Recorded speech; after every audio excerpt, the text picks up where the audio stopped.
for a science experiment. Today, we are talking about renewable energy. Okay, so for a long, long time, we've mostly used fossil fuels, which burn to create awesome energy. But once they burn, then you have to get all new fuel to replace it. We call this a non-renewable resource. Now to stand in for burning fuel, I'm going to use this spinny kitty candle thing. Hey, look at it go, it's a candle. All right, now, renewable energy is energy that comes from a seemingly endless source. And one of the most successful forms of renewable energy is wind power. Hey cow, can you blow on this?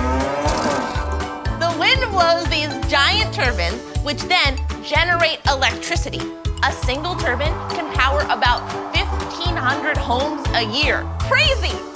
And we're never gonna run out of wind, so it's renewable. Another big source of renewable energy is solar!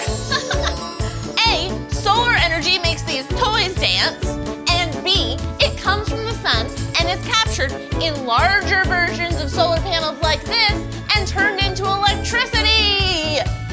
Raise your hand if you've ever seen a solar panel on a house. I'm just kidding, I can't see you.